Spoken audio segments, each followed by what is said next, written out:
ফ্যাসিস্টরা যেন সংসদে আসন নিতে না পারে সেই সুপারিশ করেছে বললেন বদিউল আলম। নির্বাচন নিয়ে সরকারের ভাষা রোডম্যাপে সন্তুষ্ট নই বললেন সালাউদ্দিন আহমেদ। জানাবো ডিবি হারুনকে নিয়ে বিস্ফোরক তথ্য দিলেন ডক্টর সাবরিনা। এবং সর্বশেষ জানাবো আওয়ামী লীগ রাজনৈতিকভাবে পঙ্গু, সুস্থ হওয়ার সম্ভাবনা নাই বললেন সমন্বয়ক আবু হানিফ। এতক্ষণ শুনছিলেন সংবাদ শিরোনাম, এবারে বিস্তারিত।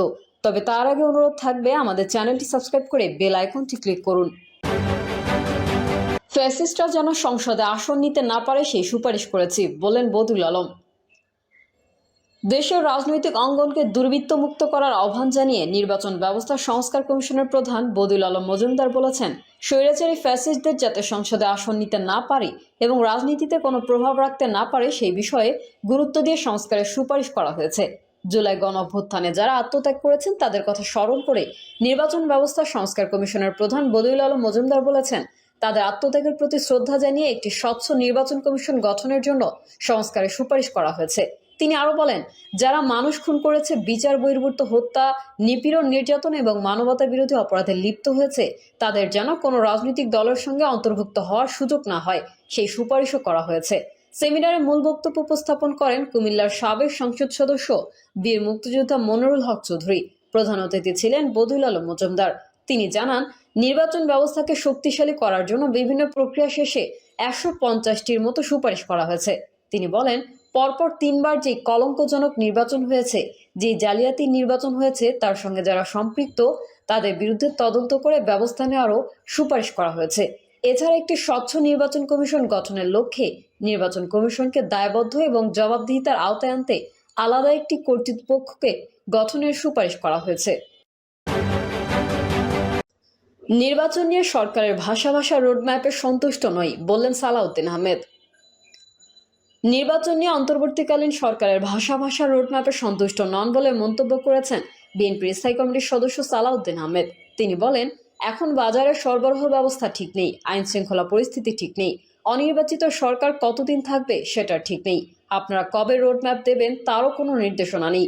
ভাষা সময়ের কথা বলছেন, এতে সালের শেষে অত সালের প্রথমে নির্বাচন হতে পারে, সেটাতে আমরা সন্তুষ্ট নই, এদেশের জনগণ সন্তুষ্ট নয়। তিনি বলেন, অনির্বাচিত সরকারের দীর্ঘদিনের রাষ্ট্র পরিচালনার ইতিহাস আমাদের কাছে খুব সুখকর নয়, অতীতের ইতিহাসও খুব সুখকর নয়। বাংলাদেশের রাজনৈতিক ইতিহাসে দেখা যায়, শুধু স্থিতিশীল রাজনৈতিক পরিস্থিতি বাংলাদেশে স্থিতিশীল অর্থনৈতিক পরিস্থিতি বজায় রাখতে সক্ষম। চলতি বছরের জুলাই-আগস্ট মাসে নির্বাচন সম্ভব জানিয়ে সালাউদ্দিন আহমেদ বলেন, সংস্কার কমিশন তাদের প্রতিবেদন 15 দিন পরে দিয়েছে, সমস্যা নেই। এখন অগ্রাধিকার নিরূপণের জন্য আরো 1 মাস সময় চাইছে, কিন্তু অগ্রাধিকার হচ্ছে বাংলাদেশের মানুষের জন্য গণতান্ত্রিক রাজনৈতিক সরকার প্রতিষ্ঠা করা, একটি সুষ্ঠু নির্বাচনের মাধ্যমে। ভোটার হালনাগাদ চলছে, অন্যান্য আইনি সংস্কার কাজগুলোর ব্যাপারে অন্যান্য প্রাতিষ্ঠানিক সংস্কার সময় বেশি লাগার কথা নয়। এদেশে জুন মাসেও নির্বাচনের ইতিহাস রয়েছে। অন্তর্বর্তী সরকারের উদ্দেশ্যে সালাউদ্দিন আহমেদ বলেন, সাংবিধানিক সংস্কার কমিশন যে উদ্দেশ্যে সাংবিধানিক একনায়কতন্ত্র বিলুপ্তের জন্য যে প্রস্তাব করেছে তাকে সাধুবাদ জানানো যায়, তবে এমন প্রস্তাব আছে যেগুলো জাতীয় ঐকমত্যের ভিত্তিতে নিষ্পত্তি হবে বলে আশা করি। অন্তর্বর্তী সরকার রাজনৈতিক দল ও অংশীজনদের সঙ্গে খুব দ্রুত আলোচনার ব্যবস্থা করবেন বলে আশা করি, তবে এমন কোনো সংস্কার প্রস্তাব বাংলাদেশের মানুষ গ্রহণ করবে না যেটি জাতিকে আরো সংকটের দিকে ফেলে দিতে পারে। ডিবি হারুনকে নিয়ে বিস্ফোরক তথ্য দিলেন ডক্টর সাবরিনা। সাবেক ডিবি প্রধান হারুনকে নিয়ে বিস্ফোরক তথ্য দিয়েছেন বন্দিনী ফাউন্ডেশনের নির্বাহী পরিচালক ডক্টর সাবরিনা হোসেন মিষ্টি। ডক্টর সাবরিনা বলেন, রাজনৈতিক উদ্দেশ্য হাসিল করার জন্য আমাকে মিথ্যা মামলা দিয়ে হয়রানি করা হয়েছে। ওই সময় করোনা মোকাবেলায় বিগত সরকারের বেশ কিছু ব্যর্থতা স্পষ্ট হয়ে উঠেছিল।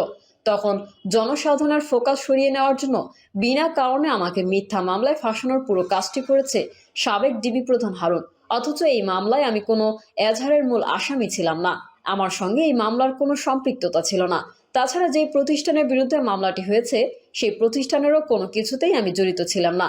সাবেক ডিবি প্রধান হারুন সম্পর্কে বিস্ফোরক তথ্য দিয়ে তিনি বলেন, আমার মামলার সময় সাবেক ডিবি প্রধান হারুন আর রশিদ তেজগাঁও জোনের ডিসি ছিলেন। আমাকেও তেজগাঁও থানার একটি মামলায় সম্পৃক্ত করা হয়। পরে তিনি আমাকে আনঅফিসিয়ালি ফোন করে ব্যক্তিগতভাবে সেখানে যেতে বলেন। পরে একাধিকবার ফোন করে আমাকে যেতে বলেন, তবে ওনার কি উদ্দেশ্য ছিল তা জানা নেই। পরে আমাকে যখন তেজগাঁও থানায় ডেকে নেওয়া হলো, সেবার তার সঙ্গে দেখা হলে তিনি আমাকে প্রশ্ন করেন কোন মেডিকেল কলেজ ও কততম বিসিএস। এই দুটো প্রশ্ন করে তিনি আমাকে গ্রেফতার করলেন, কিন্তু গণমাধ্যমে নানা কিছু বলে নাটক সাজিয়ে তিনি আমাকে গ্রেফতার দেখান। নাটক সাজিয়ে মামলায় ফাঁসানো হয়েছে উল্লেখ করে ডক্টর সাবরিনা বলেন, বিগত আওয়ামী লীগ সরকারের আমলে তৎকালীন ডিবি প্রধান হারুন পরিকল্পনা অনুযায়ী নাটক সাজাতে ও নাটক পছন্দ করতেন। সেটা সরকারের কোনো পদক্ষেপ বাস্তবায়ন কিংবা তার নিজের কোনো ব্যক্তিগত ইস্যুতে হোক না কেন, আমার ক্ষেত্রেও পুরোটা এমনই হয়েছে। রাজনৈতিক কারণে তিনি নাটক সাজিয়ে আমাকে ডেকে নিয়ে গ্রেফতার দেখিয়েছেন। এটা পুরোটাই রাজনৈতিক উদ্দেশ্য প্রণোদিত একটি মামলা প্রসঙ্গে তিনি বলেন, মামলার 43 সাক্ষীর মধ্যে একজনও বলেনি আমি তাদের কাছ থেকে টাকা নিয়েছি বা কোনো কিছুতে সই করেছি। সাক্ষীদের সবার একটাই বক্তব্য, তারা বিভিন্ন মিডিয়ায় আমার সম্পর্কে জানতে পেরেছেন আমি ওই প্রতিষ্ঠানের চেয়ারম্যান ইত্যাদি ইত্যাদি। আর তৎকালীন সময়ে মিডিয়াতে সেটাই দেখানো হয়েছে যা সাবেক ডিবি প্রধান হারুন চেয়েছেন। এটা আমার সঙ্গে ভীষণভাবে অন্যায় করা হয়েছে। আওয়ামী লীগ রাজনৈতিকভাবে পঙ্গু, সুস্থ হওয়ার সম্ভাবনা নাই বললেন সমন্বয়ক আবু হানিফ। জুলাই গণঅভ্যুত্থানে গণহত্যায় জড়িতদের বিচারের দাবিতে বিক্ষোভ মিছিল করেছে গণ অধিকার পরিষদের ঢাকা মহানগর দক্ষিণের ডেমরা থানা। শনিবার বিকেল 4টায় ডেমরা স্টাফ কোয়ার্টার মোড় থেকে মিছিল শুরু করে সারুলিয়া বাজারের সংক্ষিপ্ত পথসভার মাধ্যমে এই মিছিল শেষ হয়।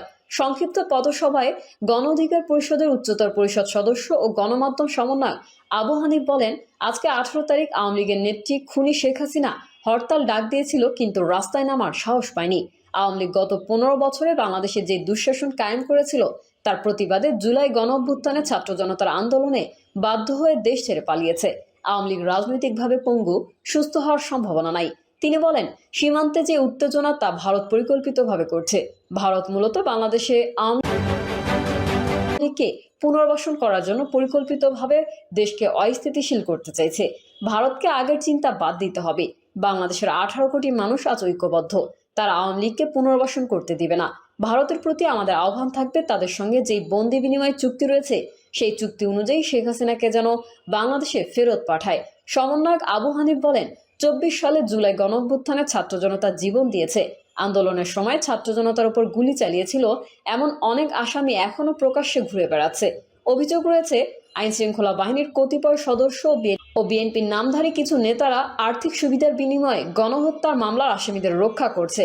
প্রশাসনের প্রতি আহ্বান, আপনারা গণহত্যার মামলায় আসামিদের দ্রুত গ্রেফতার করুন। তিনি আরো বলেন, আওয়ামী লীগ দেশে গত 15 বছর লুটপাট, দখলদারি, চাঁদাবাজির রাজত্ব কায়েম করেছিল।